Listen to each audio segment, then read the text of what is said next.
Hi everyone, welcome back to Polyvan Teaches. I am Sagurika Banerjee and I am super excited to have you join me today for yet another engaging lesson designed specially for my brilliant class 11th learners. Today we are diving into the very first chapter of your Hornbill book, The Portrait of a Lady, by none other than Khushwant Singh. So grab your books, stay focused, and let's uncover the heartwarming story of a bond that goes beyond generations. Let's begin by knowing the man behind the words. Khushwant Singh. Born in 1915 in what is now Pakistan, Khushwant Singh was a man of many talents. A lawyer, journalist, diplomat, writer, and even a politician. He lived a long, eventful life and passed away in 2014 at the age of 99. He was honored with prestigious awards like the Padma Bhushan and Padma Vibhushan for his contribution to literature and public life. In this story, he shares a loving memory of his own grandmother. Now let's meet the star of the story. Do you know who is this? Yes, his grandmother. She is a short, slightly bent woman dressed in white with silver hair scattered messily and always busy with her rosary beads and prayers. That's the peaceful image Khushwant Singh paints for us about his grandmother. Now let's break the story into three beautiful phases. Phase 1. Village life. As a little boy, the author lived in a village with his grandmother while his parents were away in the city. Their bond was deep. She woke him up, helped him get ready, and even walked him to school. While he attended classes, she would sit in the temple reading scriptures. Phase 2. City life. Later, they moved to the city, and this was a turning point. He went to an English school by bus.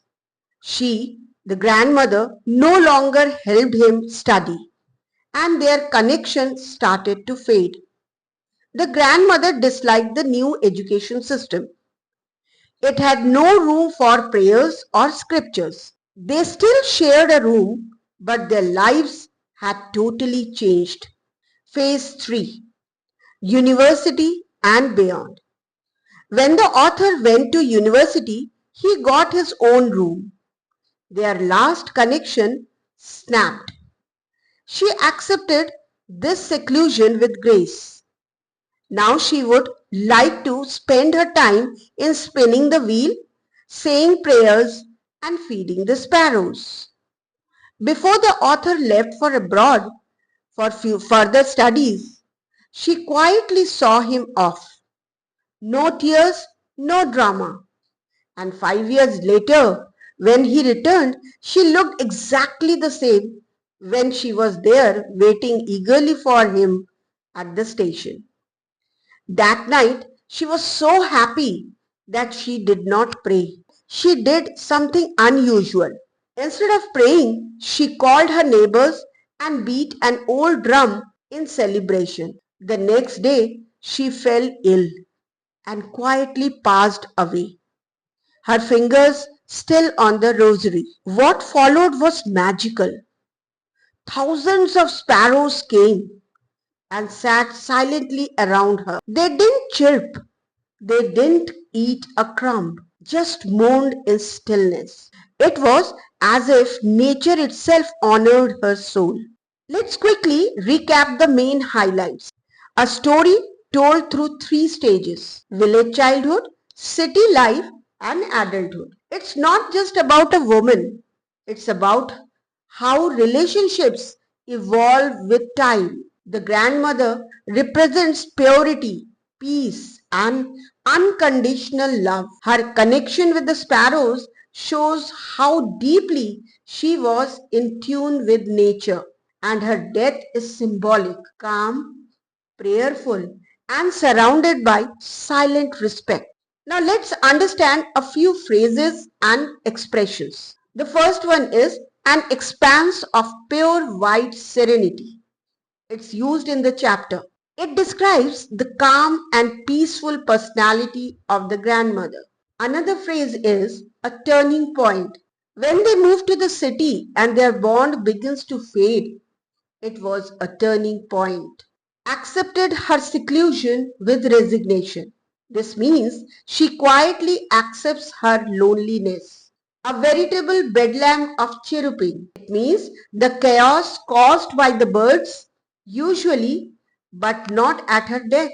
And the last one is frivolous rebukes, which means playful scoldings she gave to sparrows. So these were the expressions which bring richness to the story and help us feel the emotions more deeply. Now let's know the theme of the story. The story is not just a memory, it's a tribute to a grandmother who shaped the author's childhood. It shows the evolution of relationships, how love can stay strong even when routine changes, and how spiritual strength and silent sacrifice are the deepest forms of love. This is Khushwant Singh's way of saying, my grandmother may not be in this world, but her image, her impact, and her purity live on me in my heart forever. And that brings us to the end of this touching tale, The Portrait of a Lady. I hope now you see the story not just as a chapter, but as an emotional journey between a boy and his grandmother. If you liked the video, don't forget to like, share and subscribe to Polybank Teaches for more such lessons made just for you. Also, let me know in the comments what part of this story touched you the most. Until next time, keep learning, keep loving literature and keep spreading smiles. Bye and take care.